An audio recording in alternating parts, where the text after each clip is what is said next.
Je suis sur le plan personnel, mais si je connais, je suis en harmonie avec mon père, j'ai gagné ma vie, j'ai réussi ma vie. Les vrais enfants de Dieu ne cherchent pas leur vie, ils l'ont déjà. Les vrais enfants de Dieu ne cherchent pas à gagner la vie, ils l'ont déjà. Sauf si, sauf si on ne dit pas la même chose, hein. Sauf si on n'est pas enraciné dans la même parole. Mais celui qui est né véritablement de nouveau, je ne parle pas des fanfaronnades et le théâtre que les gens font. J'ai dit une véritable naissance nouvelle qui est spirituelle. Mais il a reçu sa vie puisque tous les gains que nous avons sur cette terre, on ne partira avec aucun gain. On va laisser ça. Mais ce qui reste réellement à nous, c'est ce qu'on aura construit par la foi. Ce sont les belles causes qu'on aura défendues sur cette terre.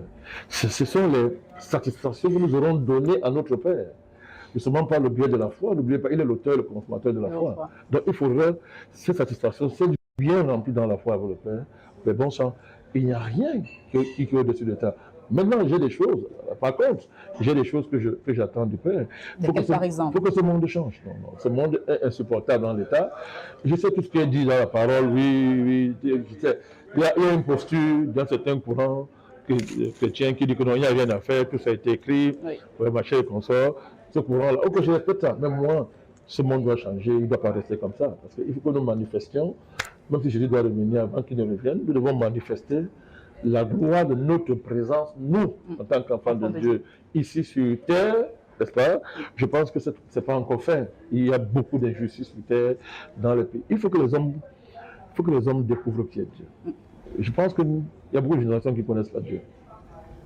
Malgré la croix, malgré l'avènement du Christ sur terre, on a rapidement tout fait dès sa mort, de le transformer en religion et de tout faire pour que les hommes le haïssent parce qu'on l'a confondu à la colonisation, à la barbarie, tout ça, mais ça c'est son nom, tout ça, machin.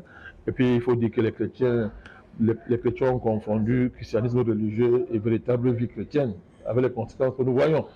Mais moi, je suis ceux qui pensent que les hommes il faut qu'ils voient Dieu. Il faut que les gens voient que Dieu existe, que Dieu est vrai.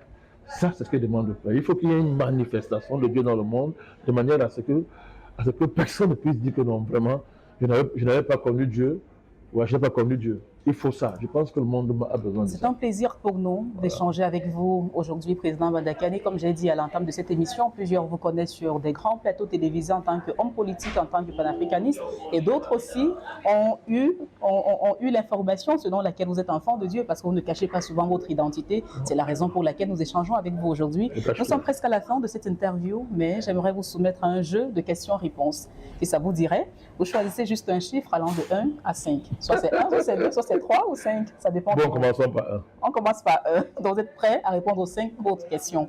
1. Quel est l'aspect de votre vie que plusieurs ignorent? Qu'est-ce qu'on ne sait pas beaucoup de vous? Bon, j'aime beaucoup la musique. Ok. Beaucoup la musique. J'aime beaucoup la musique. Les gens ne savent pas qu'en plus de mes 3 enfants biologiques, j'ai plus de 15 enfants adoptifs. Parfait. Réellement, on appelle papa, réellement, c'est pas de jeu. Waouh. Oui. Bon, il y a... les gens ne savent pas, par exemple, que j'étais obligé d'enlever mes enfants de l'école classique parce qu'ils étaient menacés dans leur vie. Et j'ai dû rapidement créer une école pour que mes enfants soient protégés. Wow. Ça, les gens ne le savent pas. Merci. Ça dure déjà plus de 6 ans. Que faites-vous? Il y a beaucoup d'autres choses. Hein. Que faites-vous à vos heures perdues? On espère que ce n'est pas la musique. La lecture. Je lis beaucoup. Oui. Je lis beaucoup. Je lis énormément. Je suis toujours en train de travailler. Je lis énormément. Okay. Quelle est votre plus grande déception jusqu'ici? Vous savez, je vous ai dit tout à l'heure que quand on rencontre vraiment le Seigneur, est-ce qu'on peut être déçu? Il y a des chocs dans la vie, mais le trop plein de l'amour du Père fait qu'on relativise tout. Mais bon, déception dans la vie. Rien. Rien à signaler. Non, j'ai connu beaucoup de coups dans la vie, mais la vérité est que le Christ m'a tellement rempli que je ne sais pas ce que les hommes peuvent faire, qu'ils puissent me blesser au point où j'en fais quelque chose qui soit assimilable à une très grande déception. Il y a un peu ça. Bon, Mais on si vous voulez à tout prix Oui. qu'on parle d'une déception, Oui.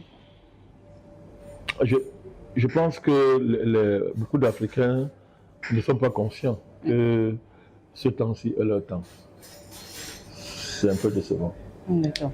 Et s'il y avait un choix à refaire dans votre vie, que serait-il? Non, un choix à refaire. Un choix à refaire? Peut-être votre épouse?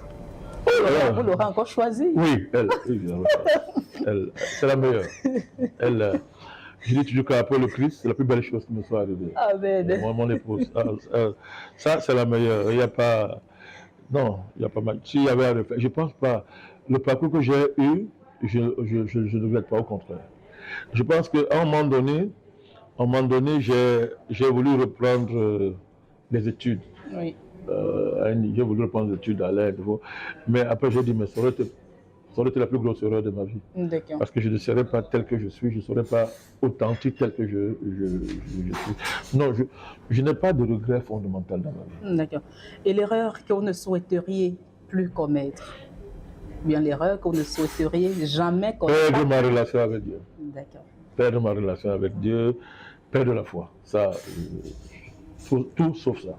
Merci beaucoup, Président Madakani, d'avoir accepté de nous ouvrir votre cœur. On va dire que vous nous avez donné pas mal d'informations aujourd'hui concernant votre parcours. Non seulement ça, mais également votre vie de chrétien, votre vie d'enfant de Dieu. Merci beaucoup. Je découvre votre média. Votre média, ça fait plaisir. J'espère qu'on va se revoir et qu'on va se familiariser. Ben, il est temps de dire aux chrétiens que Jésus est le chef de la politique. Il n'y a pas de politique qui puisse se faire sans le Christ, sans la parole de Dieu. Voilà. Et nous continuerons toujours à chercher ces enfants de Dieu qui ne cachent pas leur identité, ces enfants de Dieu qui sont bien placés dans la société et qui n'ont pas honte de dire que Jésus est leur maître, en fait, parce qu'on l'a dit au début, bienheureux celui qui n'a pas peur de son identité. C'est aussi ça, contribuer à l'évangile de Christ qui est une puissance pour le salut de quiconque croit. Merci infiniment et à très bientôt pour notre production de notre émission Qui est qui?